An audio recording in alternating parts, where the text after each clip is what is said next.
Dans cet exercice, on cherche à résoudre l'équation x puissance y égale y puissance x avec la condition que x et y soient des entiers naturels non nuls.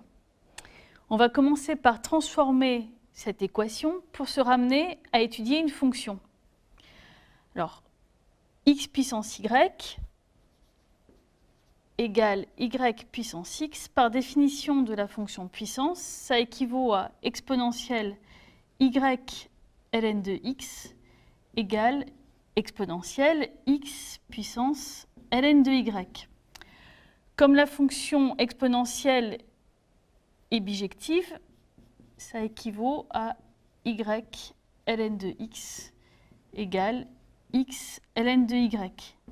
Et puisqu'on a supposé que x et y sont non nuls, on peut passer le x de l'autre côté et le y de l'autre côté, ce qui devient ln de x sur x égale ln de y sur y. Donc si on pose f de x égale ln de x sur x, alors on pourrait le définir pour x strictement positif, mais en fait, puisqu'on va chercher les entiers strictement positifs, les entiers strictement positifs, ce sont aussi les entiers qui sont supérieurs ou égaux à 1. Donc en fait, on va définir la fonction f pour x appartenant à 1 plus l'infini. Ce qu'on vient de montrer, c'est que x puissance y égale y puissance x équivaut à f de x égale f de y.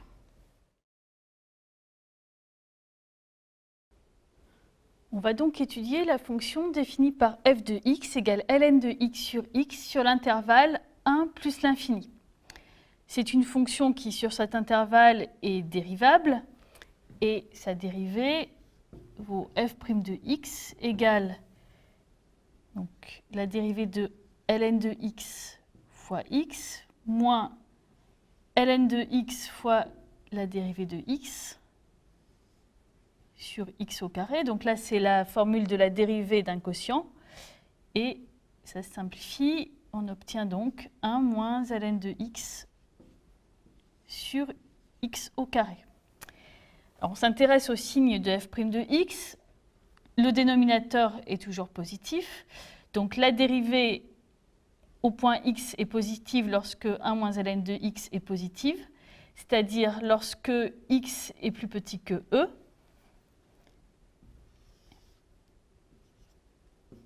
Elle s'annule en e et est négative pour x plus grand que e. On peut donc faire le tableau de variation de la fonction. La fonction est d'abord croissante, puis décroissante. En 1, on peut la calculer, f de 1 vaut 0, et on peut calculer sa limite en plus l'infini. ln de x sur x, on a une forme indéterminée de la forme infini sur infini, mais comme les fonctions puissance l'emportent sur le logarithme en plus l'infini, f de x tend vers 0 quand x tend vers plus l'infini. Alors on peut calculer ce qu'elle vaut au point E. ln de e vaut 1. On a donc f de e égale 1 sur e. Voilà ce que donne le graphe de la fonction f. Elle part de 0 au point 1, admet un maximum en e, puis tend vers 0 en plus l'infini.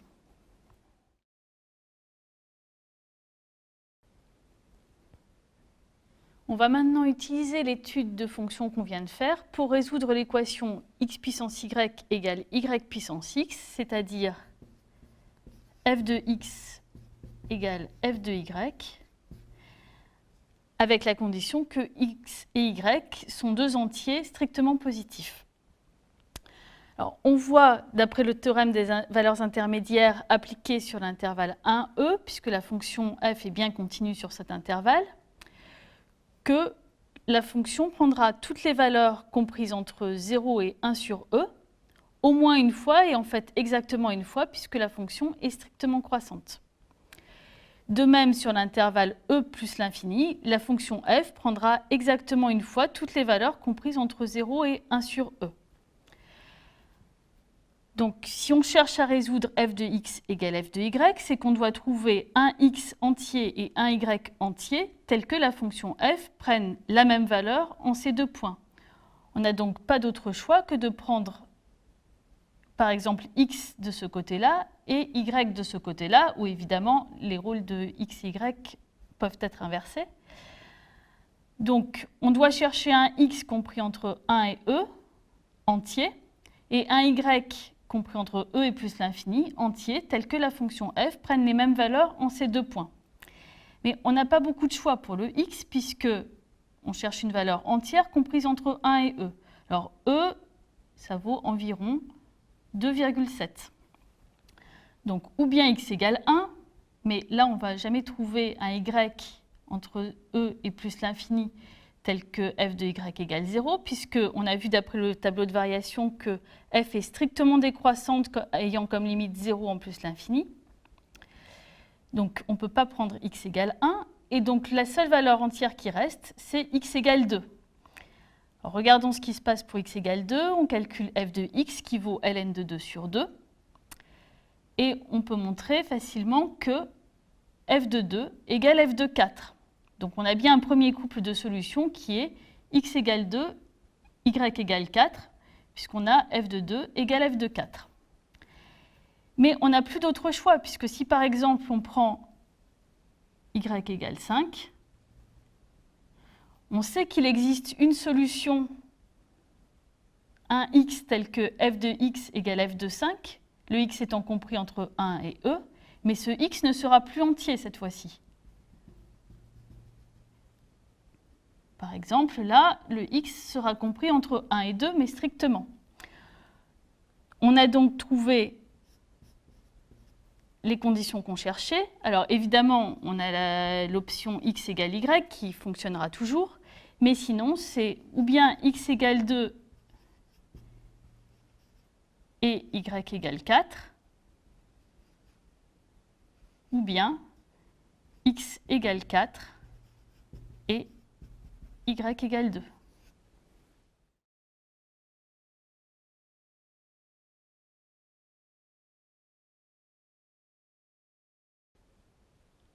Attention à ne pas confondre les deux types de fonctions puissance.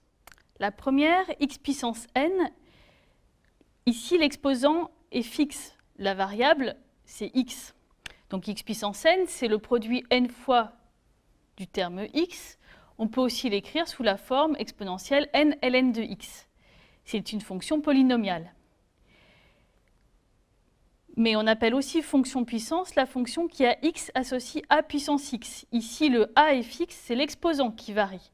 Et par définition, a puissance x, c'est exponentielle x ln de a. Puisque le a est fixé et que la variable c'est x, on a donc ici une fonction exponentielle. Les fonctions polynomiales et exponentielles ne se comportent pas du tout de la même façon.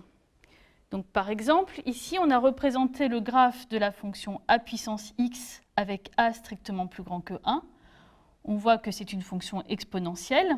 Lorsque x tend vers moins l'infini, a puissance x tend vers 0. Lorsque x tend vers plus l'infini, a puissance x tend très rapidement vers plus l'infini.